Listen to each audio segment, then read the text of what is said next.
느헤미야 1장 1절로 3절 말씀입니다. 큰 소리를 읽겠습니다. 시작. 하가랴의 아들 느헤미야의 말이라. 아닥사스다 왕 제20년 기슬로월에 내가 수상궁에 있는데 내 형제들 가운데 하나인 하나니가 두어 사람과 함께 유다에서 내게 이르렀기로 내가 그 사로잡힘을 면하고 남아있는 유다와 예루살렘 사람들의 형편을 물은즉 그들이 내게 이르되 사로잡힘을 면하고 남아있는 자들이 그 지방 거기에서 큰 환난을 당하고 능욕을 받으며 예루살렘 성은 허물어지고 성문들은 불탔다 하는지라. 아멘. 느헤미야는 우리 성도님들이 너무 잘 아시는 것처럼 성벽을 재건한 주인공이기도 하고 또 소명자, 사명자, 리더십, 리더자 이러한 여러 가지로 우리가 느헤미야라는 이름을 외우고 나아갑니다. 우리 함께 오늘 느헤미야서를 통해서 지금 이 시대가 무엇인가를 다시 회복해야 되고 다시 세워야 될 것만 같은 그러한 느낌을 혹시 받으시지 않으십니까? 무엇인가가 다시 이러한 교회적인 것만이 아니라 사회적인 것도 또 환경적인 것도 무엇인가가 다시금 회복하고 다시금 세워져야 될 것만 같은 그러한 상황 가운데 우리가 처해 있는데요. 오늘 우리가 느헤미야 말씀을 함께 읽으면서 그리고 함께 배우면서 우리가 어떻게 무엇을 회복해 나가야 되는지 말씀으로 바르게 깨닫고 이 시대의 느헤미야와 같은 여러분들이 되시기를 축복합니다. 아멘. 성경은 역사책입니다. 물론 이제 여러 가지 이야기들이 나와 있는 것도 있지만 성경은 정말로 그 시대 때 있었던 이야기들을 조목조목 기록한 이야기지요. 그래서 이 세상을 만드신 하나님의 이야기부터 그리고 하나님께서 세상을 만드시고 자기의 백성을 선택하셔서 당신의 백성을 구출해 내신 다음에 그리고 당신의 백성들이 살아야 되는 땅으로 인도해 내 가는 과정을 우리가 1월 달부터 3월까지 출애굽기를 통해서 함께 말씀을 나눴죠.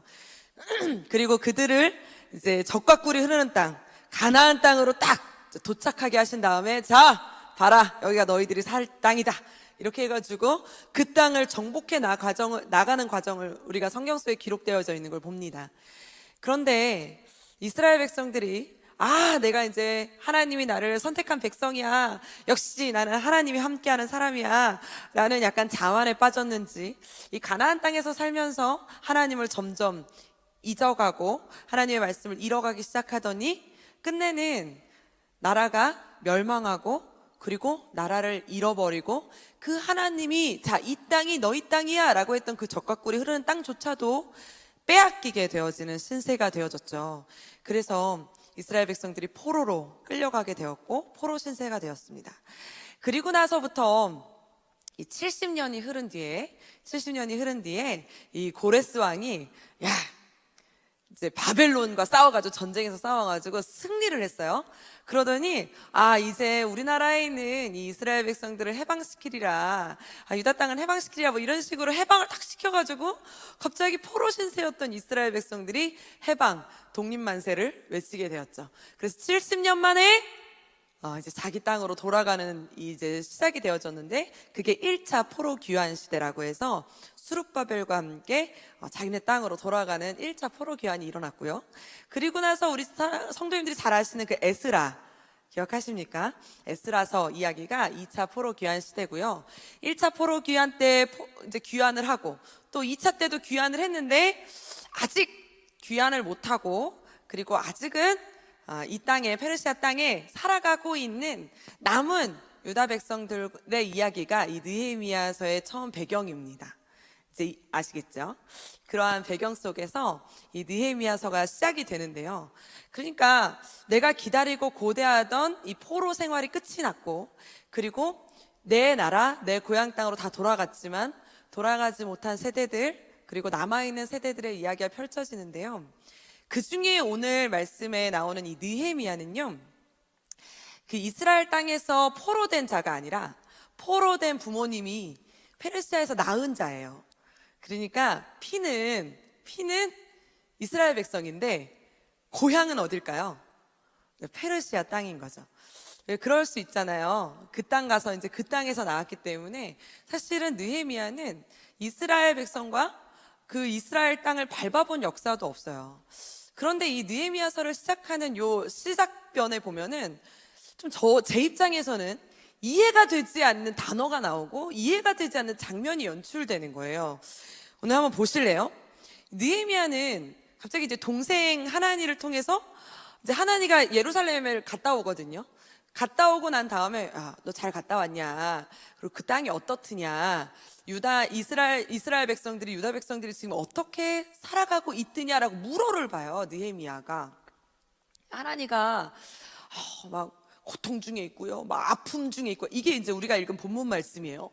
막 슬픔 중에 있고요, 서러움을요 아주 그냥 참을 수가 없습니다. 그랬더니 왜? 그랬더니 성벽 재건이 안 돼서 성벽이 무너져서. 그러니까 성전은 우리가 이제 이제 스룹바벨과 함께 재건을 했잖아요. 근데 성전을 지키려면 이제 담이 있어야 돼. 담. 나라를 지키는 담이 있어야 되잖아요.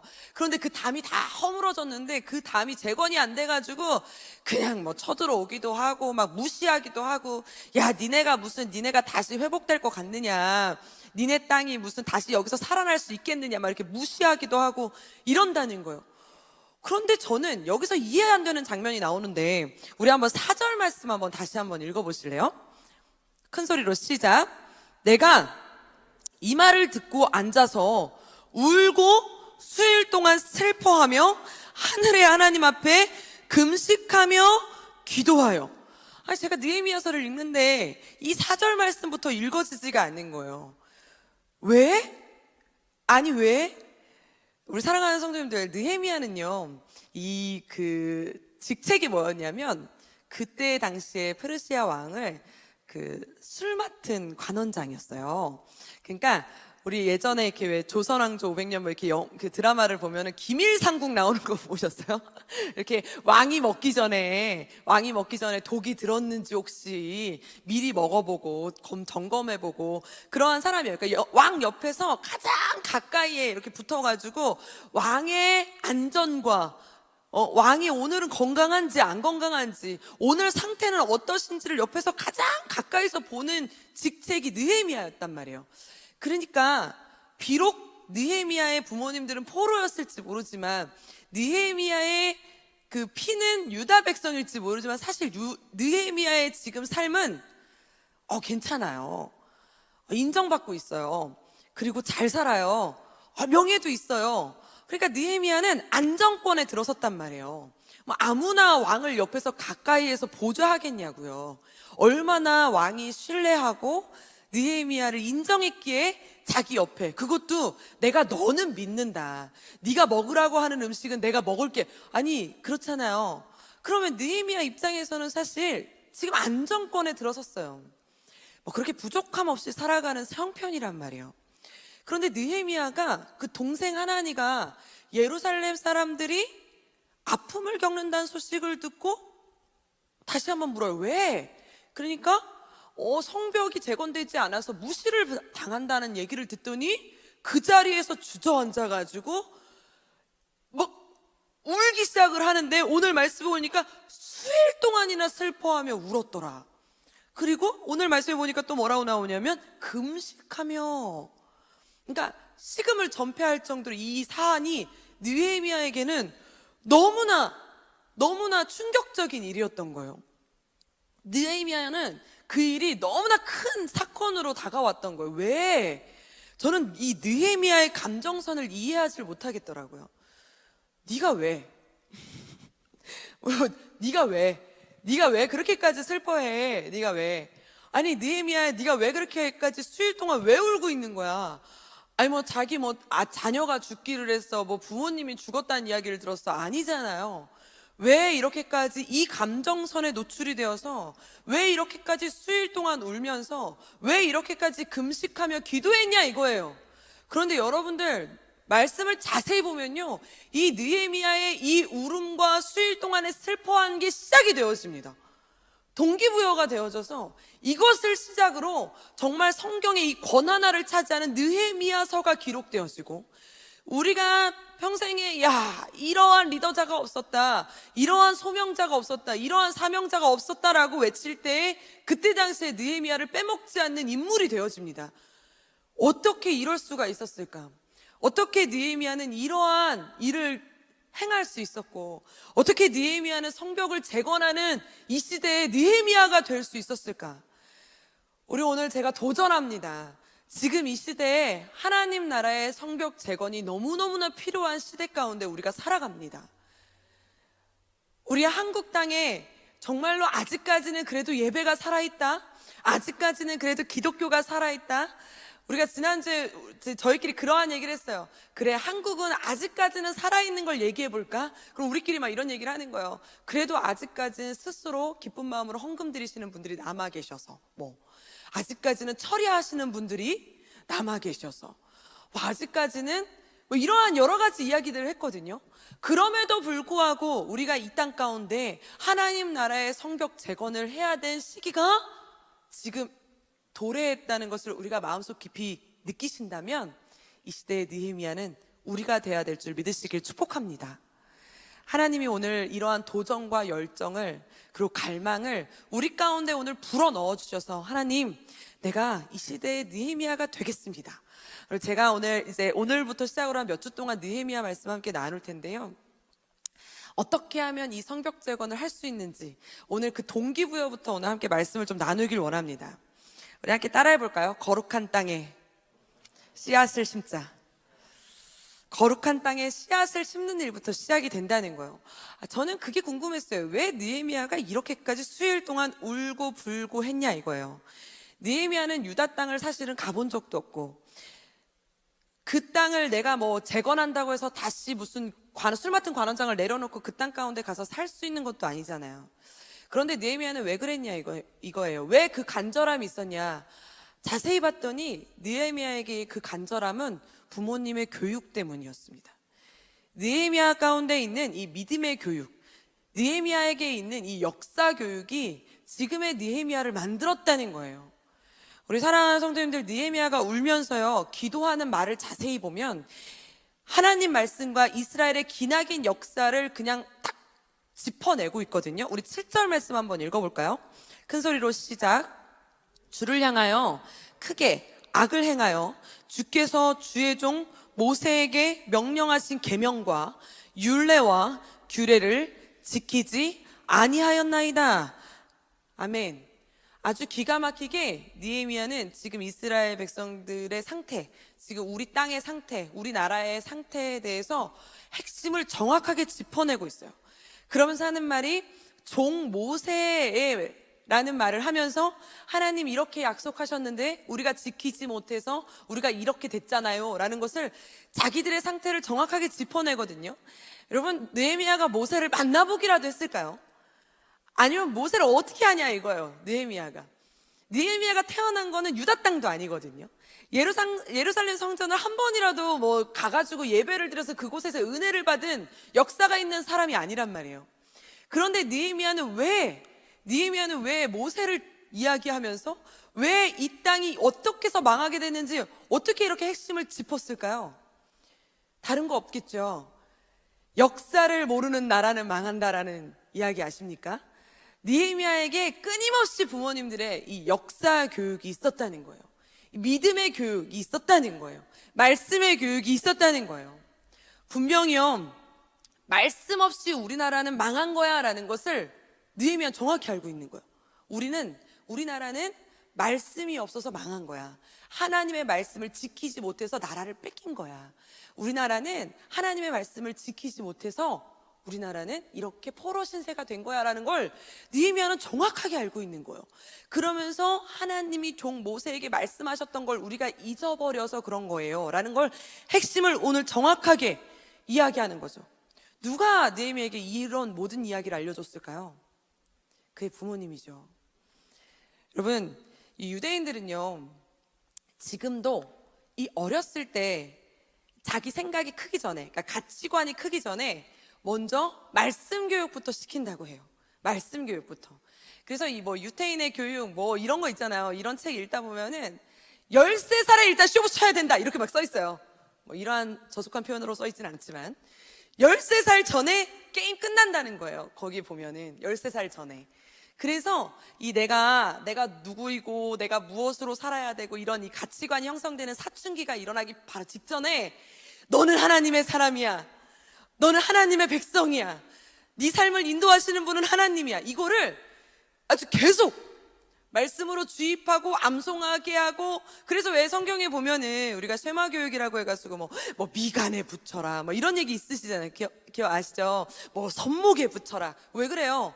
사람이 살면서 가장 쉽게 볼 수 있는 일, 뭐 출입하는 그 문지방에 붙이는 일, 가장 쉽게 보는 곳에 뭘 붙이라는 거예요? 하나님의 말씀을 붙이라는 거예요. 그래서 그냥 어렸을 때부터 나는 하나님의 사람이야, 나는 하나님의 백성이야, 이것을 아주 그냥 주입시키는 거예요. 주입. 그냥 깨닫게 하고, 그냥 기억나게 하고, 그냥 알게 하고. 그래서 뭐 나는 누구일까를 생각하기 전에 나는 하나님의 사람이야, 나는 하나님의 말씀, 나는 하나님 말씀대로 살아가는 사람이야, 이거를 어렸을 때부터 끊임없이 가르친다는 거예요. 사람은 누구나 태어나면 우리는 이제 아까운 데 태어나잖아요. 죄인으로 태어납니다. 그래서 우리는 세상 땅에 태어날 수밖에 없거든요. 그런데 그 씨앗을, 하나님의 사람인 이 씨앗을 거룩한 땅으로 옮겨 심는 작업을 언제 해야 된다고요? 어렸을 때 해야 된다는 거예요. 아직 뿌리가 내리기 직전에, 아직 좀 단단하게 그냥 뿌리가 그냥 잔뿌리까지 그냥 땅에 그냥 막 심겨져가지고 이거 어떻게 잘라서 옮기지 하기 직전에 먼저 그 씨앗을 파서 거룩한 땅으로 옮기는 작업을 해야 되는데, 그게 유태인 교육이에요. 태어날 때부터 어렸을 때부터 습관 자체를 하나님의 말씀 앞에 살아가게 한다는 거예요. 왜 이렇게까지 교육을 할까요? 본인들이 당했거든요. 뼈저리게 당했거든요. 아유 뭐 우리가 하나님의 백성인데 뭐 아유 가나안 땅에 사는 게 뭐 그냥 증거인데 뭐 알겠지, 뭐 깨닫겠지, 뭐 스스로 잘 살아가겠지. 여러분, 성경이에요. 역대상하, 열왕기상하를 쭉 읽다 보면 그 자식들이, 이어지는 자식들이 별로 안 됩니다. 도대체 아버지는 굉장히 거룩한 왕이었는데 그 다음 때는 왜 도대체 이러는 거야? 그러다가 또 그 아들이 멸망하고 저주받고 뒤지게 혼나. 그러면 또 그 다음 아들은 난 저렇게 살지 말아야지. 그래서 또 하나님 말씀대로 잘 살아요. 하나님 말씀 잘 사는데 그 아들은 또 어떻게 돼요? 또 우상 숭배하고 또 교만하고 또 죄악 가운데 있어요. 왜 그럴까요? 분명히 아버지는 믿음의 아버지였는데 왜 자녀는 왜 그럴까요? 교육이 되지 않았기 때문이라는 거예요. 그 말씀 교육이 되지 않았기 때문이라는 거예요. 그냥 저절로 심겨지는 나무는 없고 저절로 자라나는 그 거룩한 땅에 씨를 심겨지는 나무는 없습니다. 거룩한 땅에 씨앗을 심는 건 우리 지금 기성세대의 몫이라는 거예요. 이게 바로 주일학교 교육의 힘입니다. 제가 차세대 디렉터입니다. 여러분, 차세대 교육이 이렇게 중요합니다. 정말로 중요합니다. 저는 이 청소년 시기 때요, 그 고등학생이 되면 엄마들이, 이런 어머니들이 찾아오시는 분들이 있어요. 우리 아이가 어렸을 때는 교회를 잘 갔대. 정말 막 잘 갔는데 막 말씀도 잘 외우는 것 같고 공과도 잘 배우고 이랬는데 도대체 고등학교 갔더니 얘가 말씀을, 교회를 안 간다고 한다는 거예요. 그래서 저한테 찾아오세요. 처음엔 저도 이게 아이러니했어요. 아니, 왜 아이들이 고등학교 되면 왜 저렇게 반항을 하고 왜 저렇게 도망갈까? 그러고 자세히 봤더니요, 말씀 교육이 되는 게 아니라 교회에다 던져주고 가신 부모님들이 대다수예요. 야, 교회 가! 안 가! 너 밥 안 줘! 이러면 안 되고요.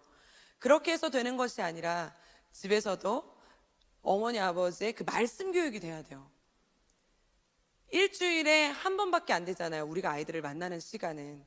그러니 우리에게 책임이 있어요. 우리에게 느헤미야를 키워야 될 책임이 있습니다.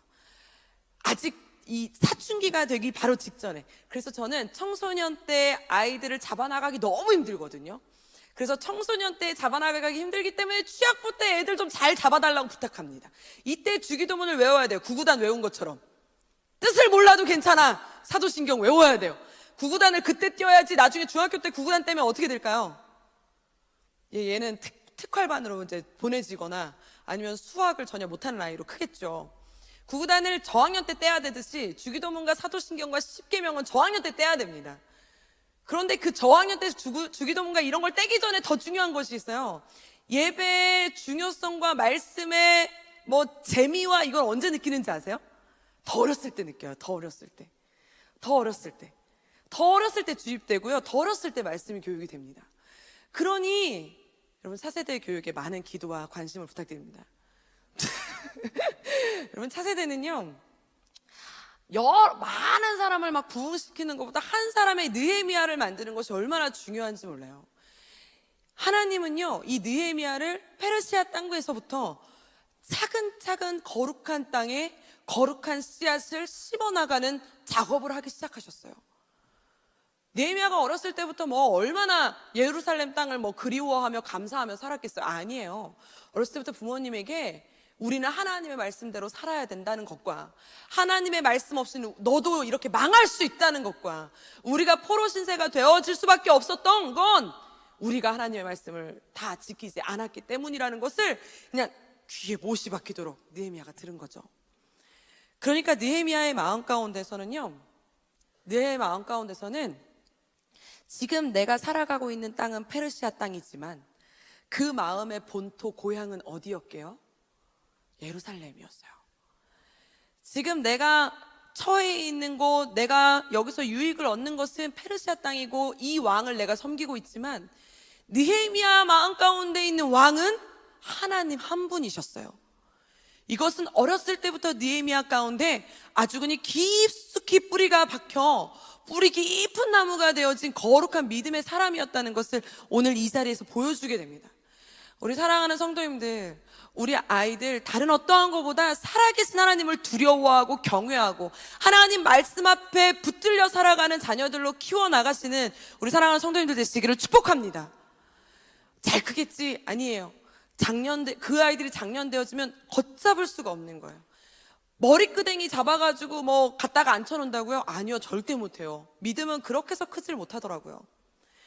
예배는 어렸을 때는 사탕이라도 줘가면서 예배 시간 앉게 하거든요. 아유, 내가 이거 사탕 줄게. 여기 똑바로 앉아있어봐. 그럼 애들 막 똑바로 앉아있어요. 얼마나 예쁜지 몰라요. 그 사탕이 뭐길래. 청소년들한테 사탕 10개 흔들어도요, 지금 제가 수요 여성 예배에 이렇게 달란트를 10장을 흔들어도 이게 쉽지 않습니다. 그러니 어렸을 때 하나님의 말씀이 얼마나 귀한 것인가를 아이들에게 계속적으로 말씀을 가르치면 오늘 느헤미야가 그렇게 커온 것처럼 이 시대의 느헤미야로 성장하게 될 줄로 믿습니다. 뿌리 깊은 나무의 이 느헤미야는요, 컸더니 이 이야기를 들은 거예요. 느헤미야는 하나님의 이야기를 듣고 마음 가운데 있던 그 본토 고향, 마음 가운데 있던 나의 왕이신 하나님의 처소, 나의 마음 가운데 중심인 가치관인 이 세계관인 그 예루살렘이 무너져 가고 있고 무시당하고 있고 멸시당한다는 그 말을 듣자마자 느헤미야는 어떻게 한 거예요? 땅을 치고 기도하기 시작한 거예요.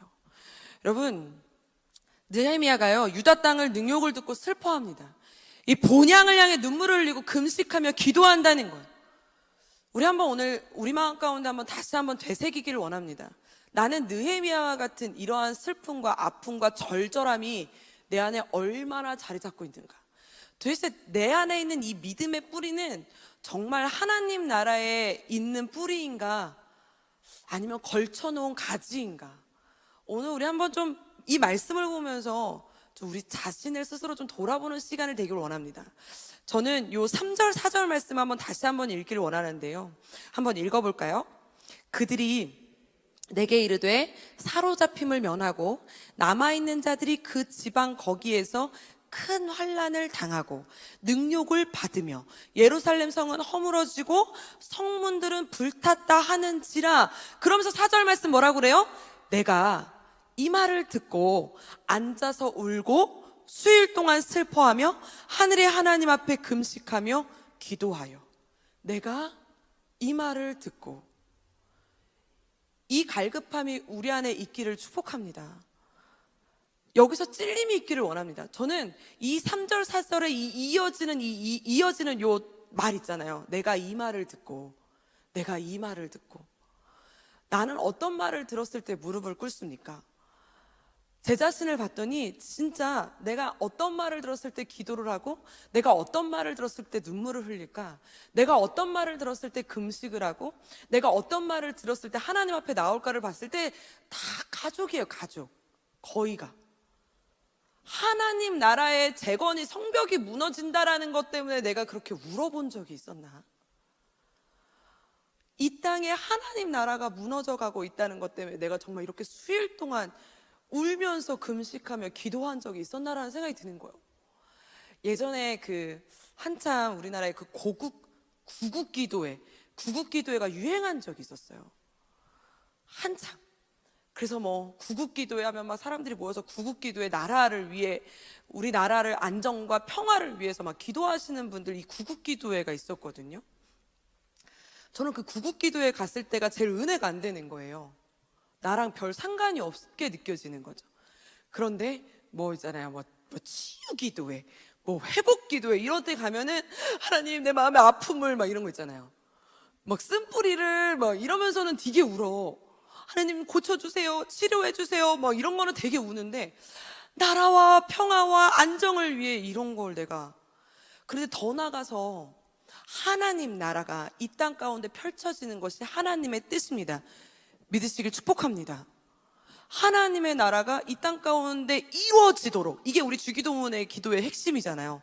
하나님의 나라가 이 땅 가운데 이루어지도록, 그러기 위해 우리가 예배하고 모임을 하고 전도를 하고 친교를 하고 봉사를 하고 헌신하고, 이게 다 하나님 나라가 이 땅에 이루어지도록, 유지혜가 잘 되도록이 아니라 하나님 나라가 이루어지도록. 그런데 그 하나님 나라가, 성전은 잘 지어졌는데 성벽이 무너져서 아직 재건이 안 됐대요. 그래서 자꾸 공격을 받는데요. 그래서 슬피 울고 있대요. 그걸 보면서, 그 얘기를 들으면서 내가 얼마나 엎드릴 수 있었을까? 나는 느헤미야처럼 이렇게 수일 동안 기도할 수 있었을까? 내 뿌리는 도대체 어디일까를 저는 너무 이 말씀에 회개를 하게 되더라고요. 제 남동생이 있습니다. 제 남동생이 3살 어린데요. 제 남동생이 있는데, 제가 사실 이렇게 교회에서 그러니까 군대를 가기 직전에 담임 목사님께서 막 앞에 나와가지고 군대 가기 직전 사람을 막 무릎을 꿇리고 막 전교인 대상으로 막 기도회를 인도하고 그러셨어요. 제가 예전에 다니던 교회는. 그러면은 막 그 군대 가는 학생들, 그러니까 청년들을 위해서 막 담임 목사님 막 안수 축복 기도하시고 막 교인들한테 막 이 청년을 위해 기도하라고 그러면서 막 주여를 막 외치시고 막 다 같이 기도한 다음에 그 자리에서 성경책을 주고, 그리고 사진을 찍어요. 그리고 그 사진을 어디다 붙여놓는지 아세요? 로비에 붙여놓으세요. 그래서 4층 로비에 사진을 붙여놔.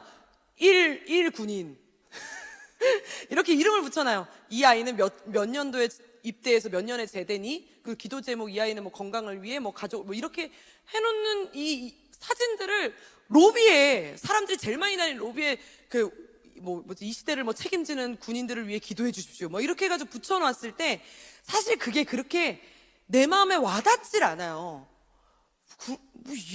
이렇게까지 이 사람들 위해 기도를 하나. 제 남동생이 군대를 가게 됐어요. 그런데 이제 반년 후면 군대를 간다는데 반년 동안 슬픈 거예요. 보내보셨어요? 6개월 동안이 슬픈 거예요. 그러더니 3개월이 되니까, 이제 군대 입대하기 전 3개월이 되니까 우리 집은 가정 예배를 드리는데 가정 예배를 못 드려요. 찬양 시작하겠습니다, 보게 이러고 다 우는 거야. 그러니까 가정 예배를 못 드려요. 이 아들 군대 간다는 생각 때문에. 근데 내 남동생은 쟤 잘 다녀올게요. 쟤 잘 다녀올게요. 이러더라고요. 아니나 다를까요? 한 달 남았는데요, 울고 다니는 거예요. 제 남동생이 사람들하고 헤어질 걸 생각하니까 울고 다니는 거예요. 막 사람들만 만나면 막 울고 있고, 저쪽 가면 울고 있고. 제 남동생이 약간 정치 기질이 있어가지고 선거운동처럼 모든 사람들하고 잘 지내거든요. 그러니까 이 사람한테 가서도, 목사님이십니다, 제 남동생은.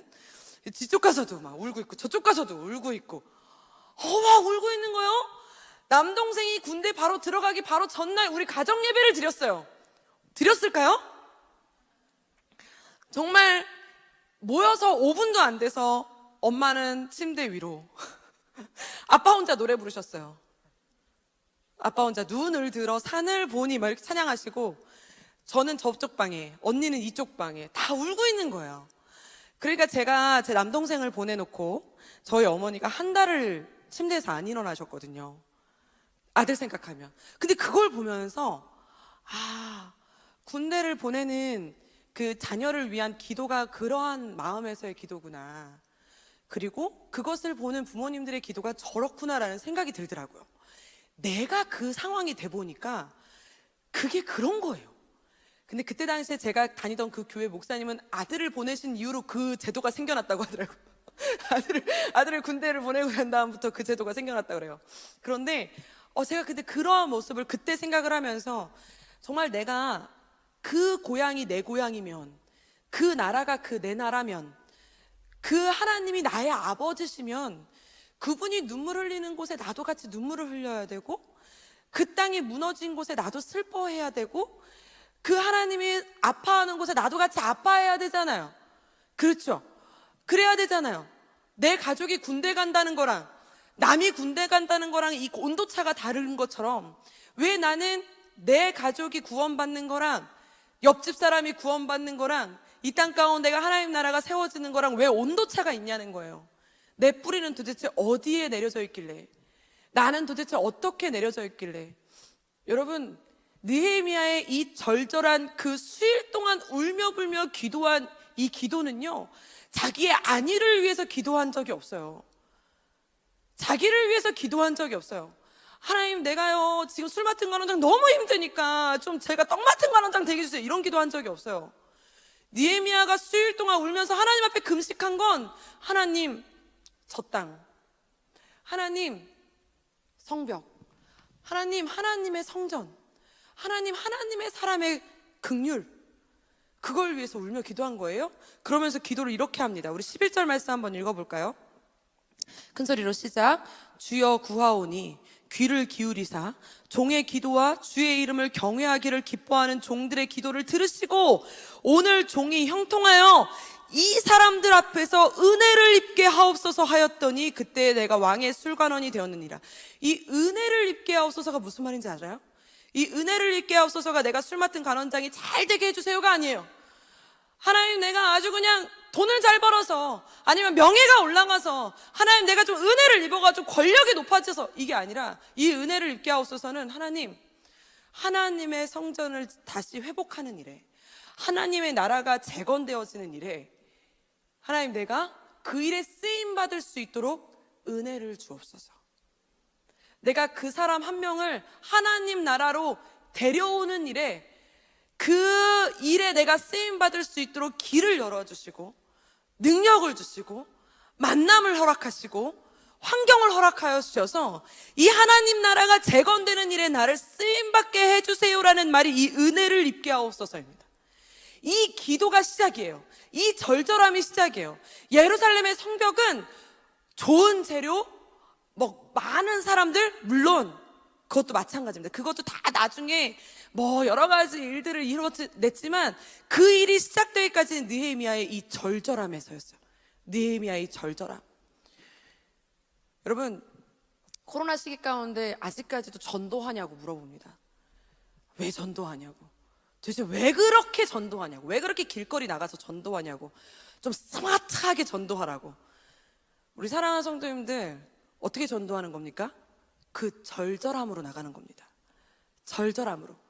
우리가 행축을 여러 가지를 하고 있는데요, 이거는 오늘 선물을 뭐 줄까, 며칠 날 나가야 되냐, 어떻게 해야 되냐, 저렇게 해야 되냐, 이 행사의 절차가 아니라 한 사람의 절절함으로 시작해서 한 사람의 절절함으로 끝나는 것이 전도인 줄 믿으시길 축복합니다. 전도만이 아니에요.